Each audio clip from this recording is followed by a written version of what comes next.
The question no one asks. What if I told you that one of the greatest thinkers in history believed money could either hold a civilization together or slowly tear it apart? Not through greed alone, not through crime or corruption, but through something much quieter: disconnection. Nearly 1,000 years ago, long before stock markets, central banks, or digital currency, one man warned that when money becomes separated from moral responsibility, societies don't collapse overnight.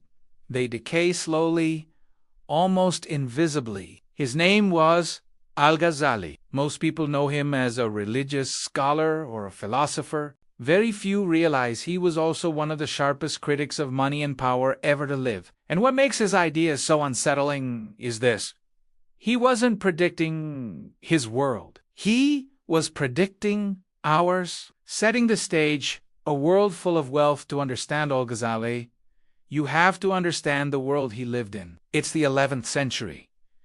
The Islamic world is thriving. Trade routes stretch from Spain to China. Cities like Baghdad are global centers of knowledge, money, and power.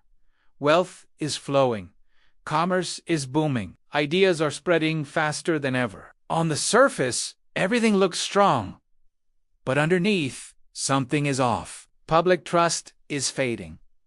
Scholars are being influenced by rulers. Religion is being used to justify power, and money is slowly becoming the measure of a person's worth. This is the environment Al-Ghazali steps into. He rises fast. By his early 30s, he becomes one of the most respected scholars of his time. His lectures are packed. His opinions shape law and politics. From the outside, he has everything, and yet something feels deeply wrong. Origins, the problem he couldn't ignore? Al-Ghazali starts noticing a pattern. People are no longer asking if wealth is earned. Honestly, they're only asking how to get more of it. Religious leaders preach morality while chasing influence. Merchants justify exploitation as efficiency. Rulers talk about justice while draining public wealth.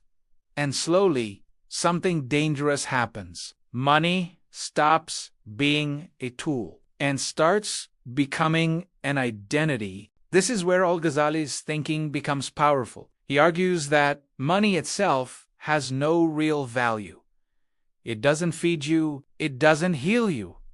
It doesn't create meaning. Its only purpose is to help people exchange goods and services. He compares money to a mirror. It has no color of its own. It only reflects what's placed in front of it. And that's exactly why it's dangerous. Because once people forget this, money stops serving society and starts replacing morality. The rise, when money starts shaping people, Al-Ghazali begins writing about economics in a way no one had before. Not as math, not as trade theory, but as human behavior.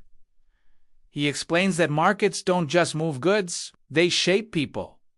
They reward certain behaviors. They discourage others. Over time, they quietly train society how to think. When profit becomes the highest goal, honesty becomes optional. When success is measured only in wealth, restraint looks like weakness.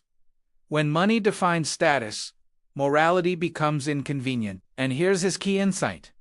Societies don't collapse because people are greedy. They collapse because greed becomes normal. Once that happens, no law can fix it. The breaking point when he walked to Sebois, then something unexpected happens. At the height of his career, Al-Ghazali breaks down. He loses the ability to speak in public. His health deteriorates. His confidence disappears.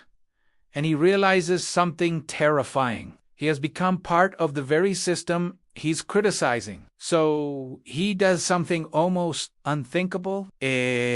Walks Hawaii. He leaves his position, his income, his status, and disappears for years. He travels, reflects, and lives in isolation. During this time, he writes his most important work, and in it, he delivers his clearest warning yet, that wealth without ethics empties the soul. that systems without conscience eventually collapse, that money, without limits, destroys both people and societies. The fallout twin values collapse. When Al-Ghazali returns, his message is simple but unsettling. Prosperity without purpose leads to decay. Markets without morality create injustice. Wealth that doesn't circulate poisons society. He explains that when money becomes the goal instead of the tool, three things always happen. First, inequality hardens. Second, corruption becomes acceptable. Third, trust disappears. People stop seeing each other as human beings. They start seeing each other as transactions. And once that happens, no amount of wealth can hold a society together. His ideas spread widely, but those in power resist them. Because systems built on accumulation don't they lack limits. Failed fixes, then and now. What makes Al-Ghazali's ideas so unsettling is how familiar they feel today. Debt grows faster than wages. Speculation outpaces real work. Markets move faster than morality. Wealth concentrates while trust disappears. We treat these as technical problems. But Al-Ghazali would say they're moral ones. You can change policies. You can regulate markets. You can print money or raise interest rates. But if people's values stay the same, the cycle repeats. History shows this again and again. Growth, shortcuts, inequality, loss of trust, collapse.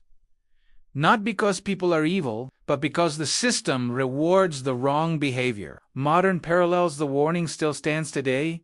Money is more abstract than ever. Numbers on screens, digital assets, algorithms making decisions. Debt built on top of debt. And yet, the question remains the same. What is money actually for? To serve people, or to define their worth. Al-Ghazali would say that when money becomes the goal, society slowly eats itself alive. People burn out. Institutions decay. Communities fracture. And no amount of economic growth can fix a moral vacuum. Final thoughts. The question that remains. Al-Ghazali left behind a simple but uncomfortable truth. Money is a tool, not a virtue. Markets reflect values, not morality.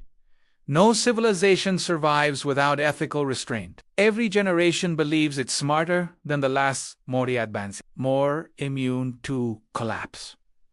And every generation is wrong. The question isn't whether systems fail. The real question is whether we recognize the warning signs before history repeats itself. Al-Ghazali saw them 1,000 years ago. The only question left is, are we finally ready to listen?